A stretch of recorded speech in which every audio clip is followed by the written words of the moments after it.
Hello बच्चों, बहुत बहुत स्वागत है आपका माय सरजी मैथ्स के इस चैनल पे। मैं हूं आपका इंस्ट्रक्टर सौरभ शुक्ला।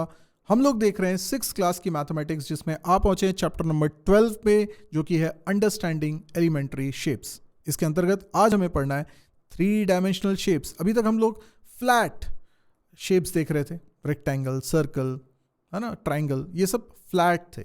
लेकिन अब हम 3 डायमेंशनल शेप्स देखेंगे, जो कि रियल वर्ल्ड में चीज़ें हमें ऐसी ही मिलती हैं। 3 डायमेंशनल, आप बुक देखते हैं वो 3 डायमेंशनल है, ठीक है। कोई भी चीज़ आप रियल वर्ल्ड में देख रहे हैं ना, वो 3 डायमेंशनल होती है, तो वो कुछ स्पेस ऑक्यूपाई करती है।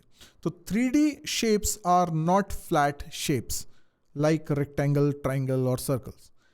These shapes have length, breadth, height, and occupy some space. The amount of space they occupy is called volume. ठीक है, जैसे एक कंटेनर है, कंटेनर के अंदर कितना जगह है, कितनी स्पेस है, तो हम उसको बोलते हैं वॉल्यूम कितना है उसमें, ठीक है। ओके, तो ये 3D शेप्स हैं कुछ जिनको आप पहचान सकते हैं। जैसे कि पहला वाला शेप आपको दिखाई दे रहा है, तो ये शेप क्या है? इसको बोलते हैं क्यूबॉइड। क्यूबॉइड, इसको बोलते हैं क्यूब। क्या अंतर है दोनों में, क्यूबॉइड और क्यूब में?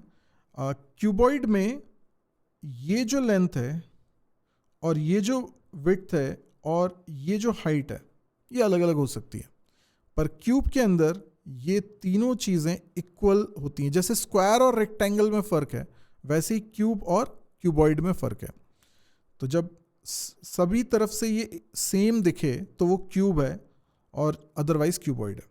इसको देखें तो ये एक ट्राइंगल टाइप का है, लेकिन 3 डायमेंशनल है, तो आप इसको पिरामिड शेप बोल सकते हैं। एंड इसकी जब हम बात करें तो ये एक सर्कल है, लेकिन ये स्फेयर है। एक्चुअल में इसको 3D बनाना थोड़ा मुश्किल है, मैंने इस तरीके से बनाया हुआ है। ये स्फेयर है, जैसे कि गेंद होती है, बॉल होती है, दैट इज़ कॉल्ड स्फेयर। हमारी अर्थ जो है उसको भी स्फेयर बोला जाता है, बिकॉज उसका शेप भी यही है।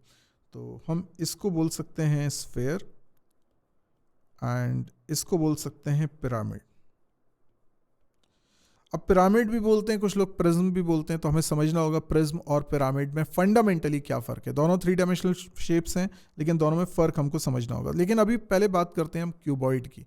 क्यूबॉइड में आप देख सकते हैं कितनी फेसेस हैं। This shape is called cuboid.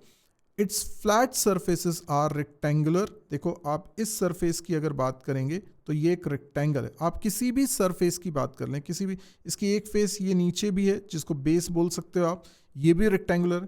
सब तरफ आप रेक्टेंगल देख रहे हो, तो its flat surfaces are rectangular and known as faces of cuboid. तो अब आप इस शेप को देखिए ध्यान से, आपको ऐसी बहुत सारी चीज़ें मिल जाएंगी जो इसी शेप की होती हैं आपके घर में। जैसे हम स्कूल में देखते हैं डस्टर होता है, आजकल तो नहीं होता, लेकिन ठीक है, डस्टर है, वो 3 डायमेंशनल शेप का है। या कोई बॉक्स है, गिफ्ट बॉक्स है, वो 3 डायमेंशनल शेप का हो सकता है, क्यूबॉइड हो सकता है। तो अब आप इसमें देखिए नंबर ऑफ़ फेसेस कितनी हो रही हैं। तो नंबर ऑफ़ फेसेस, एक तो ऊपर नीचे जो होगी 2 ये हो गई, लेफ्ट और राइट में जो है 4 हो गई, और आगे पीछे जो है 6 हो गई। तो टोटल नंबर ऑफ फेसेस इसमें कितनी आने वाली हैं? इसमें टोटल नंबर ऑफ फेसेस आने वाली हैं 6। तो मैं यहाँ पे लिख लेता हूँ 6। नंबर ऑफ एजेस कितनी है? एजेस किसको बोलेंगे? ये जो लाइन सेगमेंट आपको दिख रहे हैं ना, ये एजेस हैं। तो 1 2 3 4 तो ऊपर हो गए, 4 नीचे भी होंगे, यस, तो ये 8 हो गए। लेकिन ये भी हैं 1 2 3 4 ये भी हैं, ठीक है। तो कितने हो गए? 4 4 4 12 हो गए, ठीक है, यस 12। तो 12 हमारे पास एजेस होंगी। Then let's talk about vertices. तो वर्टाइसेस कितने होंगे? तो ये जो इंटरसेक्शन होता है, और हमेशा क्यूबॉइड में 3 लाइन सेगमेंट एक पॉइंट पे इंटरसेक्ट करते हैं। तो ये 1 2 3 4 5 6 7 8, तो 8 इसमें होने चाहिए वर्टाइसेस। क्लियर? अभी ये लेकिन क्यूबॉइड की बात करी थी, और क्यूब की भी बात सेम ही रहेगी, रिजल्ट सेम रहेंगे। पिरामिड और प्रिज्म में थोड़ा सा फर्क है, इसको समझिए। अब prism has 2 identical bases. Prism जो होता है वो कुछ ऐसा होता है, और इसमें 2 आइडेंटिकल बेसेस होते हैं। जैसे एक ये है और एक इस साइड है, तो ये आइडेंटिकल बेस है। इसको हम बोलते हैं प्रिज्म। और प्रिज्म में आइडेंटिकल शेप हमेशा ये जो फेस है ये ट्रायंगुलर हो, ये ज़रूरी नहीं है, ये रेक्टेंगुलर भी हो सकती है। अच्छा, लेकिन पिरामिड क्या होता है? पिरामिड अलग है, प्रिज्म से अलग है, या प्रिज्म का एक स्पेशल केस की तरह भी आप उसे ट्रीट कर सकते हो, लेकिन अलग है क्योंकि इसमें दो फेसेस बेसिस का काम नहीं करते, ठीक है ना। 2 आइडेंटिकल बेसिस बोला है ना, ये एक बेस ये बेस, तो वैसा नहीं है इसमें ये ट्राइंगल जैसा बन रहा है आपको। तो ये जो ट्राइंगल है सब एक ही पॉइंट पे मीट कर रहे हैं, और बेस इसमें सिर्फ एक ही है, और वो जो बेस है वो ट्रायंगुलर भी हो सकती है और रेक्टेंगुलर भी हो सकती है।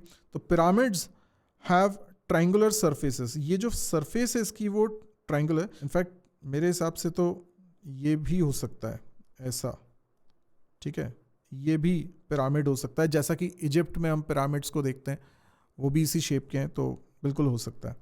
तो बेस हमारी रेक्टेंगुलर भी हो सकती है आई गेस, पर ये जो है ना, ये जो है ये ट्रायंगुलर रहेंगे और ये एक ही पॉइंट पे मीट करेंगे। ऐसा इसमें नहीं हो रहा, इसमें एक पॉइंट पे मीट नहीं कर रहे, ठीक है। जैसे ये अगर आप बेस मान लेते हो प्रिज्म में, तो ये ऊपर इस पॉइंट पे मीट कर रहा है और ये इधर इस पॉइंट पे मीट कर रहा है, सेम पॉइंट पे मीट नहीं कर रहा है, यहाँ पे सेम पॉइंट पे मीट कर रहा है। तो this is the major difference between pyramid and prism, ठीक है। यहाँ पर एक सिंगल पॉइंट पे मीट कर रहे हैं सारी फेसेस, ठीक है, एक तो बेस हो गया, बाकी सारी फेसेस फिर क्या हो रही है, सिंगल पॉइंट पे मीट कर रही हैं।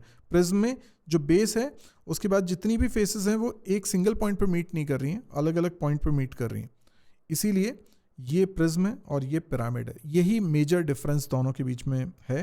The triangular surfaces meet at one point, ये तो इस फर्क को आप ध्यान रखिएगा कि जो बेस के अलावा फेसेस होती हैं वो एक ही पॉइंट पर अगर मिल रही हैं, then only it is called pyramid. तो जो बेस होगा वो ट्रायंगुलर भी हो सकता है एंड रेक्टेंगुलर भी हो सकता है। Now let's talk about one problem. यहाँ पर आपको कुछ शेप्स दिए हुए हैं, आपको पहचानना है कि इन शेप्स को क्या कहते हैं। तो आप एक काम करिए, वीडियो को पॉज करिए, इन शेप्स को नाम दीजिए और उसके बाद वीडियो को रिज्यूम करिए। मैं अब आपको इसके आंसर बता रहा हूँ। तो देखिए, सबसे पहले कई शेप्स हैं जो शायद आपको पता होंगे। तो ये वाला जो शेप है ये कोन है, ये वाला जो शेप है ये सिलेंडर कहलाता है, ठीक है। ये वाला तो आपको मालूम ही है क्यूबॉइड है, ये वाला भी आपको मालूम है स्फेयर है, ठीक है।